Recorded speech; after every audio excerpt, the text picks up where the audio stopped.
అందరికీ ఈరోజు మీ అందరి కోసం మరోసారి ఇంకొక ఆధ్యాత్మిక పరమైన విషయాన్ని తెలియజేసుకోబోతున్నాను. అదేంటంటే పూరి జగన్నాథ రథయాత్ర అనేది దేవుళ్ళైన జగన్నాథుడు, బలభద్రుడు మరియు సుభద్రల గుండిచా ఆలయానికి ఊరేగింపు తీసుకెళ్లే వార్షిక పండుగ. ఇది ఒడిస్సాలోని పూరిలో ప్రతి సంవత్సరం ఆషాఢ మాసంలో జరుగుతుంది. ఈ యాత్రలో భక్తులు దేవుళ్లను తమ రథాలపై ఊరేగిస్తూ భక్తులకు ఆశీస్సులు అందిస్తారని నమ్ముతారు. వివరణ: రథయాత్ర అనేది జగన్నాథుడు, బలభద్రుడు, సుభద్రలను వారి ఆలయం నుండి గుడించా ఆలయానికి తీసుకెళ్లే ఊరేగింపు. ఇది ఒక పవిత్రమైన పండుగగా పరిగణించబడుతుంది. ఎందుకు జరుపుకుంటారు ఈ పూరి రథయాత్ర? ఈ యాత్ర దేవతలు తమ అత్తగారింటికి వెళ్లేందుకు ప్రతీకగా భావిస్తారు. గుండీచా ఆలయాన్ని వారి అత్తగారి ఇల్లు అని కూడా అంటారు. ఎప్పుడు జరుపుకుంటారంటే ఇది ప్రతి సంవత్సరం ఆషాఢ మాసంలో వస్తుంది. ఎక్కడ జరుపుకుంటారు? ఇది ప్రధానంగా ఒడిస్సాలోని పూరిలో జరుగుతుంది. ప్రాముఖ్యత: ఈ యాత్రలో పాల్గొనడం ద్వారా భక్తులు పుణ్యం పొందుతారని, అన్ని తీర్థయాత్రల ఫలితాలు దక్కుతాయని నమ్ముతారు. వివరాలు: ఈ యాత్రలో 3 రథాలుంటాయి. ఒక్కొక్క రథం ఒక్కో దేవుడికి చెందింది. ఈ రథాలను భక్తులు తాళ్లతో లాగుతారు.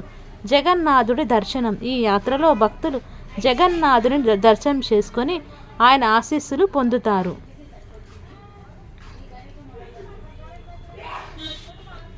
పూరి రథయాత్ర జగన్నాథ రథయాత్ర సమయం 2025లో ద్వితీయ తేదీ జూన్ 26 నుండి మధ్యాహ్నం 1:24 ప్రారంభమై జూన్ 27 ఉదయం 11:19 ముగుస్తుంది. అందుకే జగన్నాథుడు, బలభద్రుడు మరియు సుభద్రలను వారి రథాలపై బయటకు తీసుకువెళ్తే ప్రధాన రథయాత్ర ఊరేగింపు జూన్ 27న 2025న జరుగుతుంది. పూరి జగన్నాథుడి రథయాత్ర కథ: పూరిలోని జగన్నాథ రథయాత్ర అనేది జగన్నాథుడు, ఆయన సోదరుడు బలభద్రుడు మరియు సోదరి సుభద్ర కథ. వీరు గ్యాండీలోని తమ అత్త గ్వాండీ ఆలయాన్ని సందర్శిస్తారని నమ్ముతారు. ఈ వార్షిక తీర్థయాత్రలో దేవతలను వీధుల గుండా తిప్పి భక్తులకు ఆశీర్వాదాలు అందిస్తారని ప్రభాత్ ఖబర్ తెలుపుతారు. పూరి రథయాత్ర ఎందుకు జరుపుకుంటారు?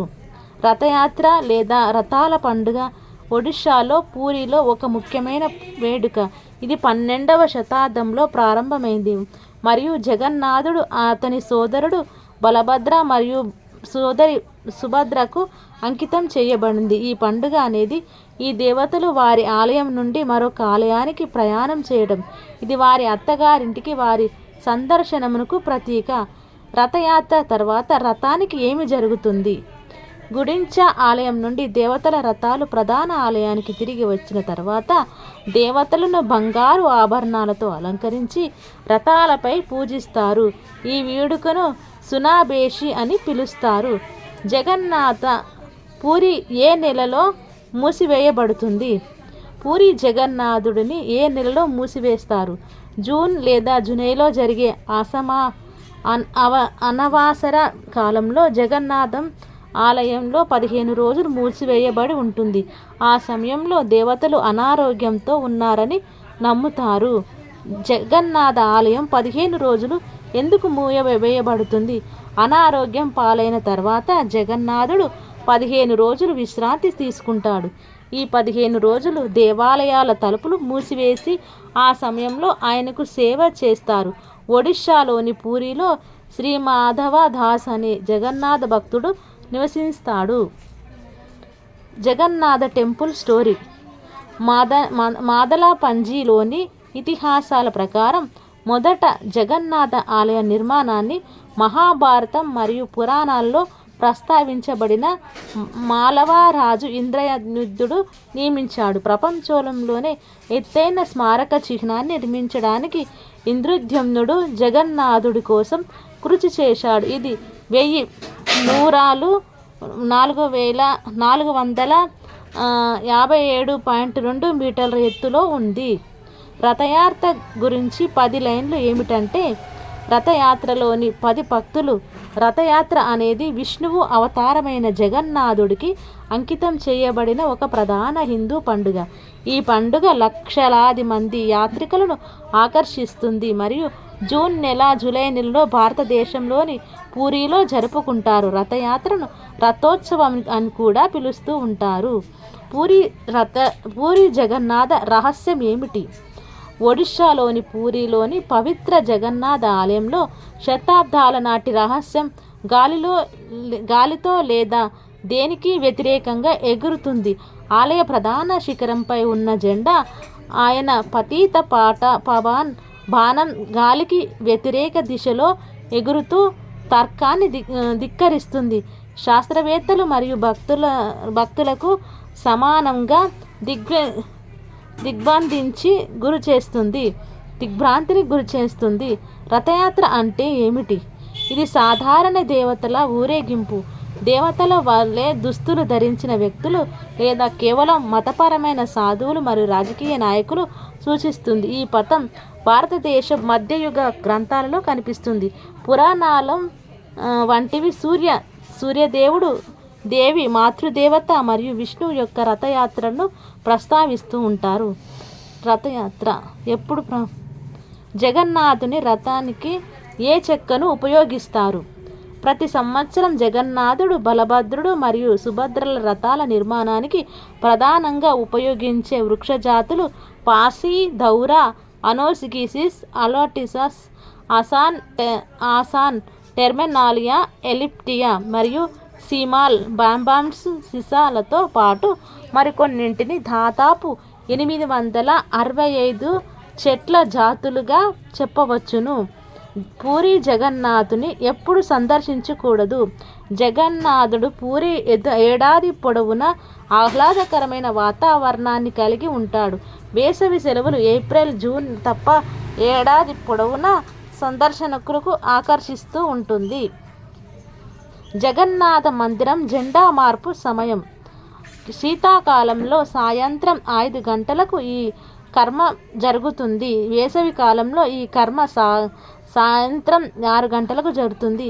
విష్ణువు సుదర్శన చక్రాన్ని సూచించే నీల చక్రం లేదా శ్రీచక్రంపై ఉన్న ధ్వజ జెండా స్థానంలో ఆలయ విమానం లేదా గోపురంపైకి నిటారుగా ఎక్కడం ఒక అద్భుతం. జగన్నాథుడి మూలాలు. బేబీ మాధవ స్వాతి జగన్నాథుని మూలాన్ని చరిత్ర పూర్వ కాలంలో సవరాలు చేసిన దారు ఆధారాల నుంచి గుర్తించారు. వృక్షధారణ చాలా పురాతనమైన ఆధారాలు 10వ శతాబ్దానికి ముందు కాశ్మీర ప్రజలు కూడా చెక్కి నిర్వాహాన్ని పూజించారు. జగన్నాథుడికి అనారోగ్యానికి ఎందుకు గురవుతాడు? జ్వరం ఎందుకు వస్తుంది? స్నానయాత్ర తర్వాత చల్లని గాలులు గురి కావడం వల్ల దేవతలకు జలుబు చేసి జ్వరం వస్తుందని నారద పురాణం పేర్కొంది.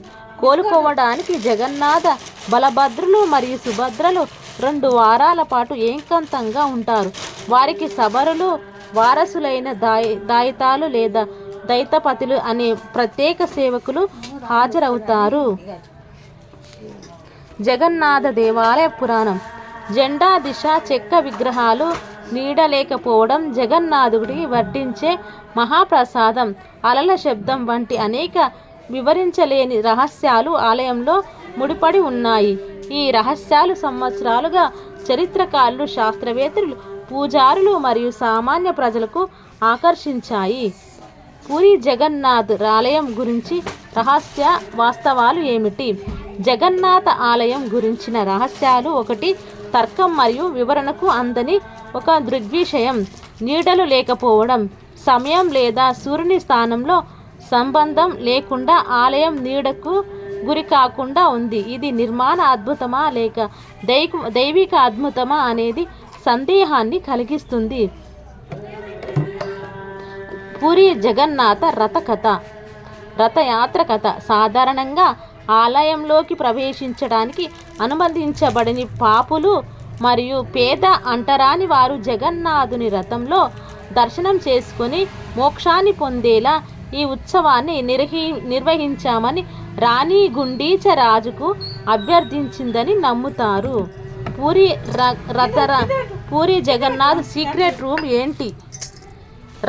రత్న తండార్ లోపల ఒక రహస్య గది కథ దశాబ్దాలుగా ఉంది. పూరి రాజులు జగన్నాథుని సంపదను అక్రమదారులను నుండి రక్షించడానికి ఈ రహస్య గదిని నిర్మించారని స్థానిక ఇతిహాసాలు చెబుతున్నాయి.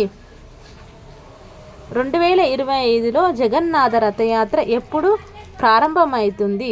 2025లో రథయాత్ర శుక్రవారం జూన్ 27 ప్రారంభం కానుంది. జగన్నాథ ఆలయం నుండి గుండీచ ఆలయానికి ప్రయాణిస్తున్నాడు జగన్నాథుడు. ఆయన సోదరుడు బలభద్రుడు మరియు ఆయన సోదరి దేవి సుభద్రాలు గౌరవించే ఈ గొప్ప ఉత్సవము. రథయాత్రలో ఆలయంలో ఉపయోగించే పదార్థములు ఏమిటి? చాలా హిందూ దేవాలయాలు కనిపించే రాతి మరియు లోహ చిహ్నాల మాదిరిగా కాకుండా జగన్నాథుని చిత్రం స్పూస్ కలపతో తయారు చేయబడింది మరియు ప్రతి 12 లేదా 19 సంవత్సరాలకు ఒకసారి ఒక ఖచ్చితమైన ప్రతిరూపంతో ఉత్సవంగా భర్తీ చేయబడుతుంది. ఈ ఆలయం చార్ధామ్ తీర్థయాత్ర ప్రదేశాలతో ఒకటి.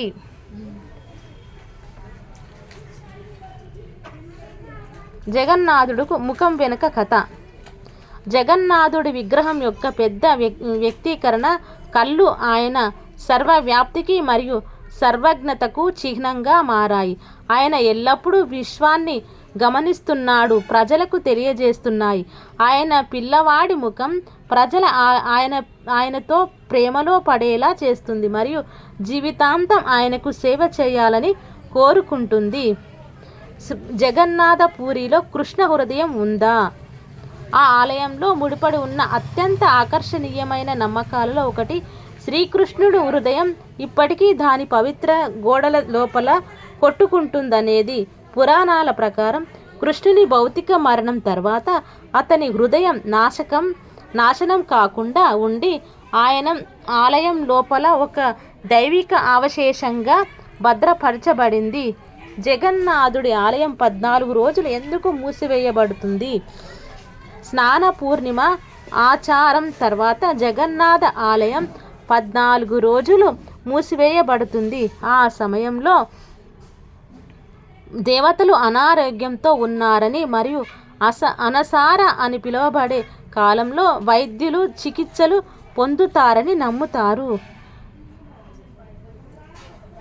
పూరి జగన్నాథ ఆలయం వెనుక సైన్స్ ఏమిటి?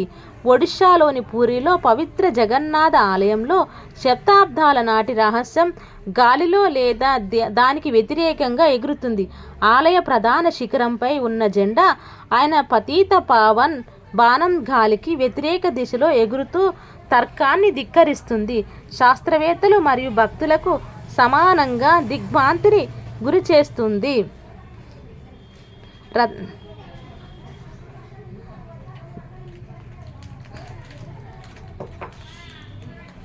పూరి జగన్నాథ ఆలయంలో రహస్యమైన తలుపు ఏమిటి?